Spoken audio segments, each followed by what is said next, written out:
This video will focus on the topic of acute inflammation. Inflammation is a physiological response to tissue injury and a manifestation of that injury.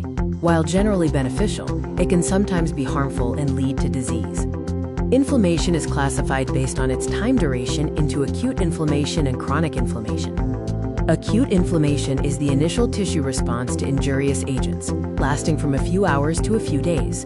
The acute inflammatory response is the same regardless of the cause. This process is usually described by the suffix itis, although some conditions, like asthma, do not follow this convention. Different causes of acute inflammation include microbial infections, physical agents such as trauma or burns, chemical agents, tissue necrosis, and hypersensitivity reactions.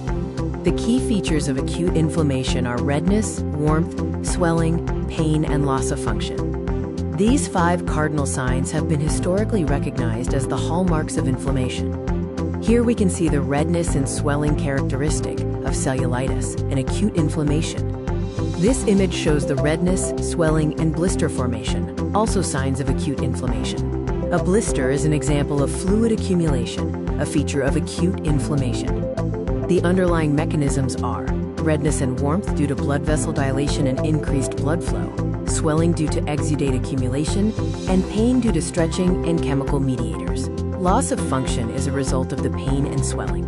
3 main processes occur inside the tissue: increased blood vessel diameter and local blood flow, increased vascular permeability, and the formation of exudate with neutrophil migration, known as, quote, cellular exudate. In acute inflammation, blood flows through all vascular channels, unlike the few capillary channels used in physiological conditions.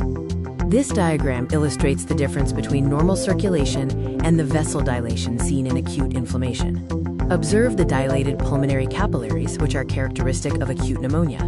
The second process is increased permeability. In acute inflammation, excess fluid and plasma proteins leak into the extravascular space, forming a protein-rich fluid called exudate. This diagram shows the process of vasodilation, endothelial contraction, and exudation, which involves fluid and proteins leaking out. Vessel permeability increases due to chemical mediators, such as histamine, direct vascular injury like trauma, and endothelial cell injury, for instance from radiation. The third process is the formation of cellular exudate. The presence of neutrophils in the fluid exudate is the classic feature of acute inflammation.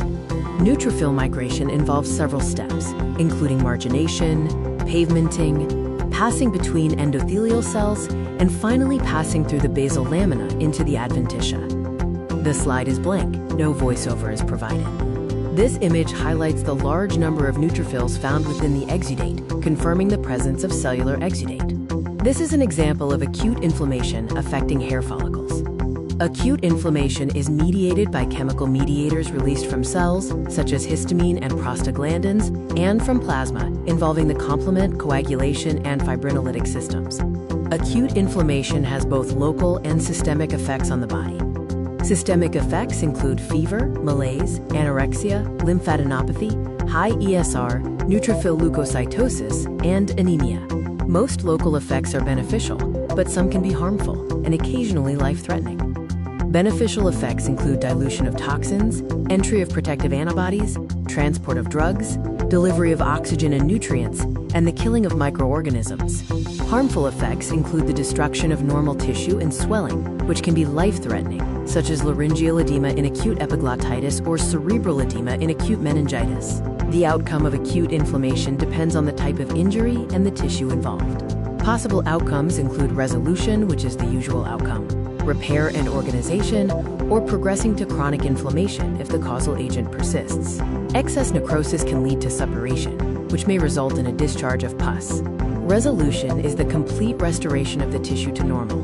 Suppuration is the formation of pus, which contains dead and living cells and bacteria. If pus is encapsulated, an abscess is formed. This image illustrates the formation of an abscess. An abscess is characterized by a high concentration of dead and living neutrophils. The video ends with a prompt for reflection.